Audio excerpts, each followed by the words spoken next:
Olá, está no ar mais um episódio do Identidade, o nosso programa de entrevistas. Então seja muito bem-vindo por aqui.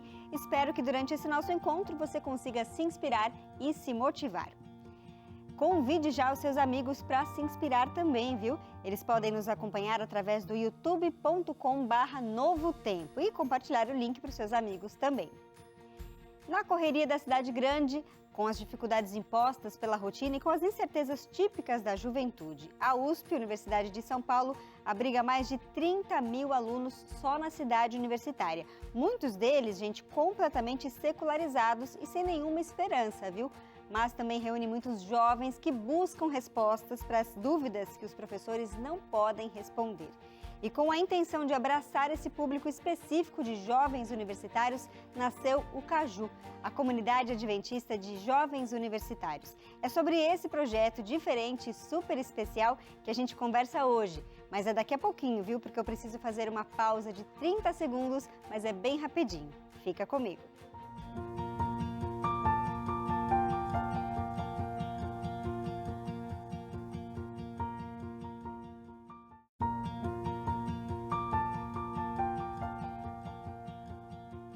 Hoje eu recebo o Breno Duarte. Ele é professor, mas também é aluno. E além disso, é um dos organizadores do CAJU, a Comunidade Adventista de Jovens Universitários. Um projeto que nasceu com a consciência de que as pessoas são diferentes e particulares. E que a intenção de acolher os alunos da maior universidade da América Latina falando de uma forma que eles aceitem ouvir. Desde 2010, o grupo se reúne numa casa na zona oeste de São Paulo, pertinho ali da cidade universitária da USP, para falar de Deus de um jeito muito particular, inclusive por meio da expressão artística. E o Breno está aqui comigo, é um dos responsáveis pelo projeto Vírgulas também, que reúne arte e estudo da Bíblia. E eu quero agradecer a oportunidade de estar aqui, de receber aqui você na Novo Tempo. Boa noite para você, Breno. Boa noite, muito obrigado. É um prazer estar aqui. Eu quero que você comece falando um pouco mais sobre o CAJU. O que é exatamente essa comunidade e como ela nasceu? Ok. É importante relembrar, né, que o CAJU é uma sigla, né, que significa Comunidade Adventista de Jovens Universitários. O CAJU ele é um projeto de missão urbana contextualizado na cidade de São Paulo. Então, a Igreja Adventista do Sétimo Dia ela tem uma série de projetos, né, contextualizados em São Paulo. A gente tem as comunidades étnicas, que envolvem, por exemplo, a comunidade árabe, a comunidade judaica, a comunidade coreana. A gente tem, por exemplo, um trabalho muito bonito feito com as comunidades que recebem refugiados, né? E a gente tem as comunidades universitárias. O CAJU, ele nasce, contando um pouquinho da história, né? O CAJU, ele nasce de um grupo de jovens que se reuniam no formato de pequeno grupo, numa casa. E esses jovens, eles foram bastante visionários, assim, né? Eles tiveram uma percepção de que a cidade de São Paulo ela oferecia assim, muitos desafios Sim.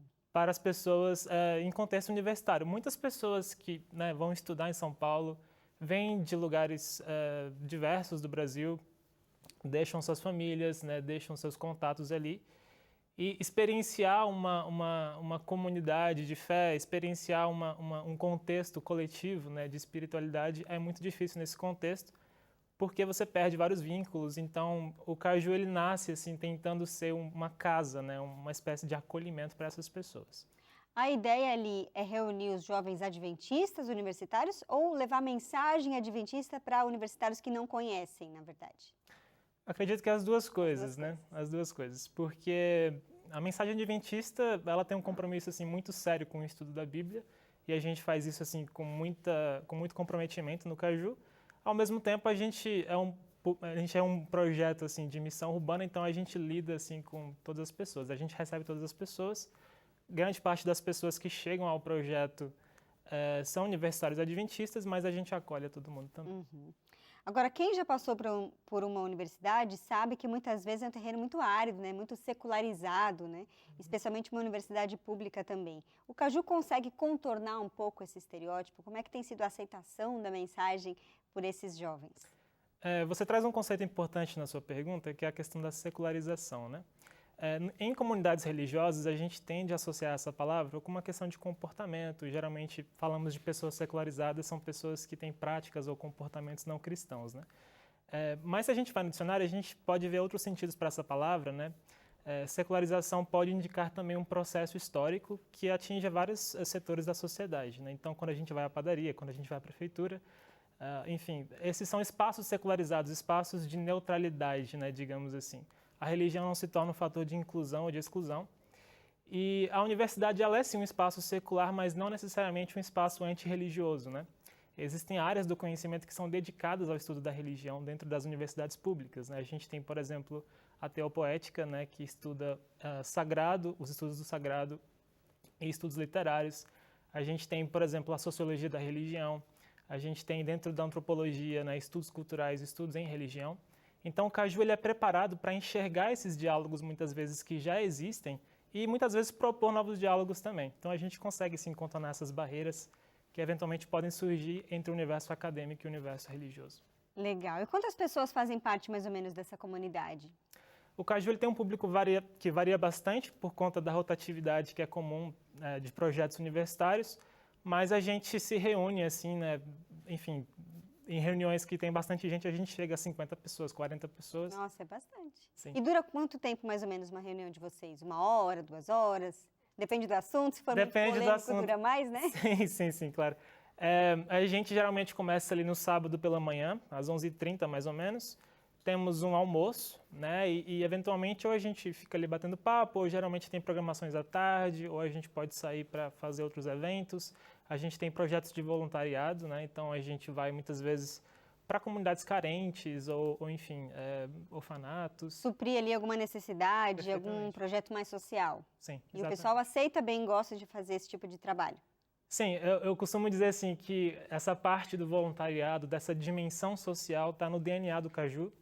A gente entende que a gente tem uma missão a cumprir e essa missão precisa ter uma relevância social ali também. É curioso, né? Porque Jesus Cristo nos ensinou isso, né? Você aí de casa, não sei se você conhece a história de Jesus, mas ele, antes de falar de alguma mensagem específica sobre a Bíblia, a palavra de Deus, ele supria as necessidades do ser humano. Então, ele ia lá, curava, ele ia lá, alimentava uma população. E a gente, como cristão, deve seguir justamente esses passos, né, Breno? Primeiro, ver a necessidade do ser humano, suprir aquilo ali, para depois, então, vir com uma mensagem de esperança, uma mensagem diferente do que às vezes a pessoa está acostumada. Porque se a gente chega logo de cara com algumas verdades bíblicas, pode ser meio assustador, né? E no mundo de universidade, como a gente tem falado aqui, realmente nem sempre as pessoas querem saber de Deus, querem. Então, esse braço social que você falou que o Caju tem, que é muito forte, muitas vezes abre portas, né? Sim, eu acho importante mencionar que um dos projetos principais que a gente tem é o FASE, que é a Formação Acadêmica Social e Estudantil, que é um projeto que procura acessar essa questão da desigualdade na educação, e a gente entende que esse é um papel social importante assim, né, do Caju. A gente oferece aulas gratuitas, né, para adolescentes ali em comunidades periféricas, muitas vezes, pessoas que não têm, de repente, um acesso à educação com tanta qualidade, e eles conseguem, através dessas aulas gratuitas, ter um ingresso na FUVEST, Olha que vestibular bom. da USP, enfim, no Enem. Então, como eu disse, né, esse aspecto do voluntariado, esse aspecto da dimensão social está no DNA do Caju. Agora, o Caju pertence à Igreja Adventista do Sétimo Dia, na verdade é um formato diferente ali de uma igreja, mas eu queria que você falasse um pouco mais. Existe alguma semelhança das nossas igrejas tradicionais? Tem ali algum momento de liturgia? Como é que vocês conduzem essa reunião? Perfeito. As diferenças que existem, elas são no sentido de que o Caju ele é um projeto específico de missão urbana, né? Então, essas diferenças muitas vezes vêm em questão de formato, a arquitetura do Caju foi pensada para isso, mas em relação às semelhanças, existem várias, né? O Caju ele surge, como eu mencionei no começo, com uma espécie de pequeno grupo, né? Que é uma estratégia, né, de reuniões em casas, né, onde você tem cultos ali. A gente tem o equivalente à nossa escola sabatina, que é a Palavra Aberta, temos estudos da Bíblia que são sistemáticos, consistentes. Então a gente tem muita semelhança assim, com igrejas tradicionais. E tem a história de alguma pessoa que chegou ali e depois foi se transformando com os estudos e se aprofundando e hoje já faz parte, né, já é membro da Igreja Adventista, que você possa compartilhar com a gente? Sim, para responder a sua pergunta, eu quero só citar o que a gente comunica todos os sábados. A gente fala assim, né, que o Caju ele é um espaço para quebrar preconceitos contra a religião, um espaço onde você pode ter um ambiente agradável para falar com Deus, sobre Deus, fazer amigos, praticar voluntariado e crescer juntos, né? Então, se a gente olha essa declaração do Caju, a gente tem diversas pessoas que passaram por todas essas etapas, digamos assim, né? Uhum. Eu não vou citar nomes, obviamente, mas a gente tem uma série de amigos que continuam com a gente, pessoas que passaram pelo projeto e que conheceram muitas vezes todo esse universo religioso através do Caju. Você está no Caju desde o início dele? Como é que tem sido a sua experiência, assim, particular? Eu estou no Caju desde 2017, então já tem um tempo, assim. O Caju ele já é um projeto antigo, então ele tem cerca de 10 anos, surge ali na década de 2010. Eu não estou desde o começo, eu acho que eu sou ali, enfim, talvez entre a terceira geração por ali, mas depois que eu entrei, nunca mais saí. E como é que você tem se sentido nesse projeto? Como que tem feito a diferença na sua vida em particular?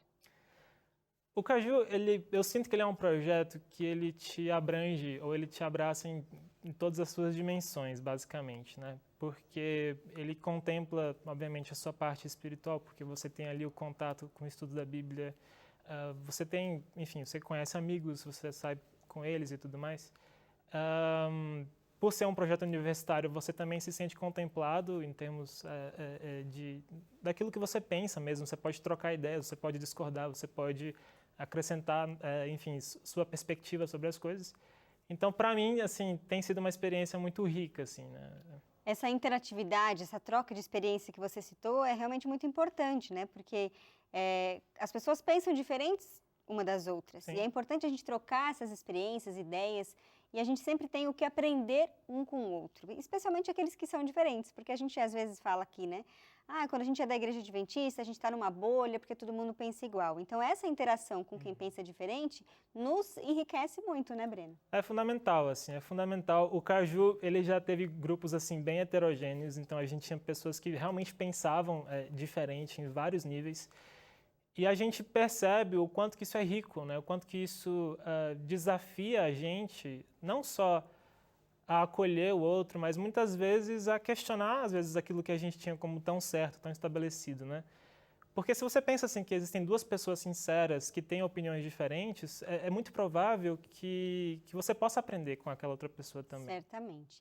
Agora, é aberto ao público. Quem quiser participar, pode participar. Embora seja numa casa, né, de alguém, acredito que seja um espaço mais aberto, mais público. O Caju, ele funciona, bom, inicialmente era numa casa, né, a fundação do Caju, mas a gente, enfim, adquiriu um novo espaço, a gente reformou esse espaço e ele é aberto para todo mundo, né, então já faz o convite para quem está nos assistindo, de repente ficou curioso, quer conhecer, aonde fica esse espaço, se você puder já passar um endereço específico, de repente. Claro. Vou falar nessa câmera aqui. O Caju, o endereço do Caju é na Rua Professor Campos Almeida, número 28. A gente tem reuniões todos os sábados, a partir das 11h30. E eu quero recomendar também aqui o nosso @ né, no Instagram, para você acompanhar as programações que a gente faz ali, né? Então a gente procura no Instagram, @Projeto Caju. Manda lá uma mensagem para a gente vai estar feliz em te receber. Legal, Breno. A gente vai fazer uma pausa rápida para um breve intervalo, mas já a gente continua essa conversa, porque tem muito mais para descobrir aqui sobre essa comunidade específica para os universitários. Então, fique com a gente volta já.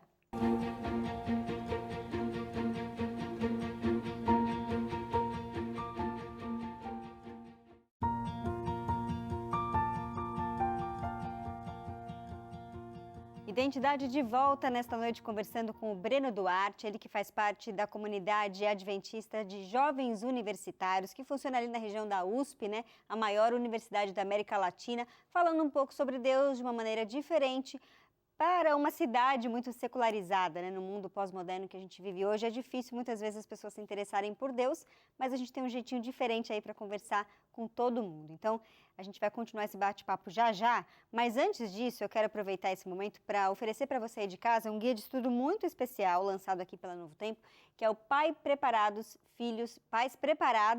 Filhos de Caráter. Esse estudo foi escrito pela Darleide Alves, que é aqui da casa, né, apresenta o consultório de família, uma pessoa extremamente capacitada. É claro que ela contou com a ajuda aí de pastores da Novo Tempo, psicólogos, professores, para que nesse conteúdo você pudesse ter orientações de como melhor deve ser a educação dos nossos filhos. Os filhos, né, as crianças são o futuro, são a geração futura que vai comandar aí o nosso mundo. Então, de que maneira a gente está preparando os nossos filhos para este mundo? A gente tem educados de maneira correta? Nesse guia de estudo você vai ter preciosas lições sobre educação e eu gostaria de oferecê-lo para você de maneira gratuita, viu? Nosso telefone está aí para você, é o 12 98244 4449. Esse é um WhatsApp, manda ali uma mensagem, uma equipe muito especial vai fazer um contato com você para pegar seus dados, fazer um cadastro para que esse material chegue até você. Você pode também fazer contato em horário comercial com o nosso telefone fixo, que é o 12 21 27 31 21. E isso só é possível, gente, esse material ser produzido e chegar para você de maneira gratuita através dos nossos apoiadores e amigos, que são os Anjos da Esperança.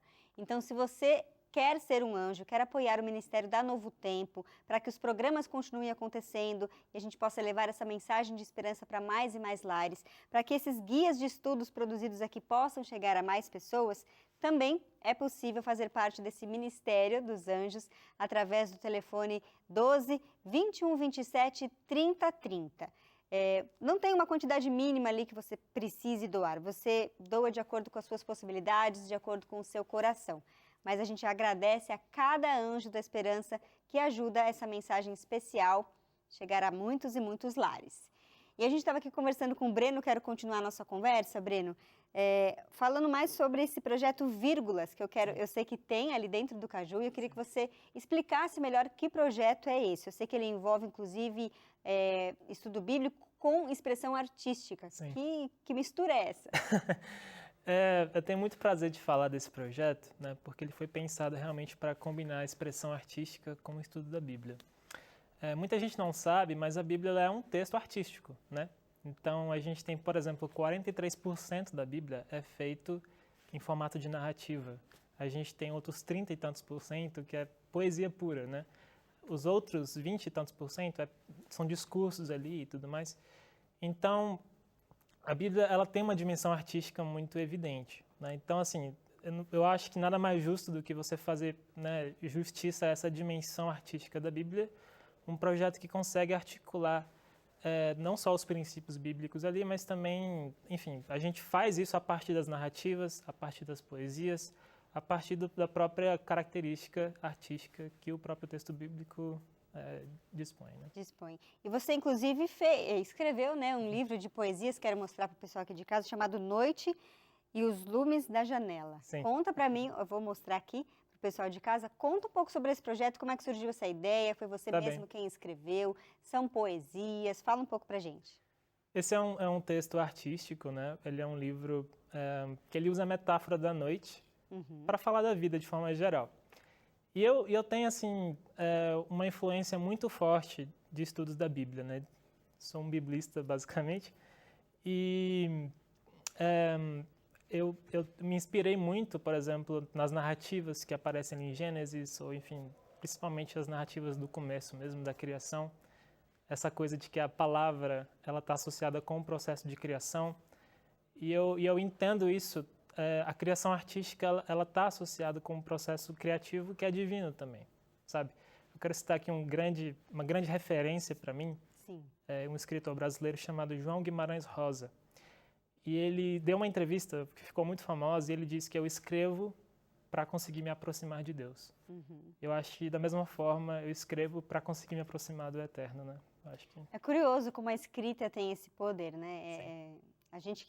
Eu sou formada em jornalismo, então gosto bastante de escrever também. E uma das coisas que eu gosto é fazer o que a gente chama de escrita terapia. O fato da gente escrever o que a gente está sentindo ajuda a gente a saber lidar com os sentimentos e tudo mais. E é curioso isso, né? Essa expressão artística que a gente tem nesse sentido de poesia, de escrita, de narrativa, como ela tem essa capacidade. E como é que faz para quem está em casa, se tiver interesse em encontrar o livro? É da editora... Piraputanga. Piraputanga é um nome complicado, mas a gente tem... nas livrarias comuns ou pela internet? Como é que é mais fácil encontrar? A gente vai lançar esse livro. No momento ele está focado ali na região do NASP, né, Engenheiro Coelho. É onde a gente tem nosso Centro Universitário Adventista, né? Para quem não conhece também, é um dos colégios internos que a gente tem no Brasil. Inclusive, muita gente que não é da região vem para estudar nesse colégio de várias outras partes do Brasil, um dos mais conhecidos aqui. E fica mais ou menos ali, você mora naquela região? Eu moro naquela região e assim, até o dia 6 de maio, eu não sei quando é que essa entrevista vai ser veiculada, mas até o dia 6 de maio a gente vai concentrar as vendas ali na região do NASP mesmo, as pessoas que estão ali próximas, e depois a gente vai abrir para todo o Brasil com o lançamento do site da Editora Piraputanga. A gente tem o perfil também no Instagram, né? Editora Piraputanga, eu acho que é possível acompanhar tudo por ali. E além dessa questão, o projeto tem outra, por exemplo, faz alguma expressão corporal, teatro, alguma coisa nesse sentido ou não? Mais na escrita? O Projeto Vírgulas? Isso. A gente começou o Projeto Vírgulas tem cerca de um mês, então a gente está elaborando ainda e isso é super bem-vindo, eu acredito, sabe? Eu acredito que Deus criou o ser humano para se expressar artisticamente, né? E tudo que existe no ser humano é divino, né? O corpo é divino também, porque ele foi criado por Deus, né? Sim, nós somos a imagem e semelhança Somos a imagem e de Deus. semelhança de Deus. Então, a expressão corporal, eu quero citar aqui, por exemplo, mandar até um abraço aqui para os meus amigos do Dramarte. Eles fazem um trabalho lindíssimo dentro do UNASP de expressão corporal, né? De teatro, inspirados dentro de uma linguagem espiritual, enfim. Tem essa questão, esse diálogo, né, entre a espiritualidade e a questão do teatro e da expressão corporal. Isso é interessante porque é uma das questões que a igreja não trabalhava muito e de uns anos para cá tem trabalhado mais, né? E como tem engajado os jovens, porque a gente vê hoje, infelizmente, um grande número de pessoas saindo da igreja. Então, muitas igrejas que são talvez muito tradicionais, não sei, não conseguem encontrar uma forma de segurar aquele jovem dentro da igreja. Então, projetos como esse, por exemplo, que é desenvolvido no NASP, que você falou, ou Vírgulas dentro do Caju e outros, fazem com que o jovem se encontre ali, né? Se envolva. Eu acredito que, obviamente, existem vários fatores, né, que levam uma pessoa ou a entrar ou a sair da igreja. Sim. É uma questão complexa. Não né? estamos aqui julgando, tá, gente? Por favor. Claro. Mas eu acredito que um dos fatores, né, que permite você ter um ambiente agradável é quando esse ambiente ele é acolhedor, né? Eu acho que a gente não só acolhe as pessoas na medida em que a gente recebe as pessoas para ouvir uma reunião. Eu acho que a gente também acolhe as pessoas quando a gente permite que elas falem, quando a gente permite que as pessoas se expressem, quando a gente permite que essas pessoas elas produzam algo a partir daquilo que está sendo comunicado, né? Então, a arte, ela é uma casa também. A arte é uma forma de acolher as pessoas, né? Sim. E a gente pincelou um pouco no primeiro bloco essa questão do voluntariado, né, do assistencialismo que o Caju também proporciona. Eu queria que você só falasse um pouquinho mais sobre isso antes da gente encerrar o programa. Perfeito. Eu quero focar aqui num projeto muito importante que é o FASE, né? Como eu mencionei, ele é a Formação Acadêmica Social e Estudantil do nosso projeto Caju. E esse projeto, ele toca numa questão que é muito complicada no Brasil, que é a questão da desigualdade, né? A gente vive num país muito desigual e isso afeta a educação. Então, assim, na medida em que a gente promove o FASE, a gente consegue, lidar com uma questão que é estrutural, né? A educação, ela tem consequências a longo prazo, então, explicando basicamente como funciona o projeto, né? E depois eu quero fazer um convite aqui para as pessoas que podem querer participar também. O projeto ele consiste em aulas gratuitas para adolescentes em contextos periféricos de escola pública. Inicialmente, ele está ali na região do Butantã, que é a região da USP, né? Mas, por conta da pandemia, nos últimos anos, a gente fez de uma modalidade online e a gente conseguiu expandir para todo o Brasil. E eu quero convidar aqui você, que de repente se interessou pelo projeto FASE, que é esse projeto que promove, né, essas aulas gratuitas para adolescentes de contextos periféricos. Enfim, a gente dá aulas ali focadas no Enem e na FUVEST. A gente tem vagas para todas as pessoas que queiram participar de alguma forma ou de outra. A gente tem vagas para professores, a gente tem vagas para auxiliantes educacionais, para monitores, para você que trabalha com social media, para você que, de repente, às vezes nem pode estar ali presente, mas pode fazer uma doação. Então, entre em contato com o Projeto Caju, né? Entre no nosso Instagram, @Projeto Caju, manda uma mensagem para a gente vai ter um time que vai estar disposto a te receber e te direcionar em como você pode ajudar também.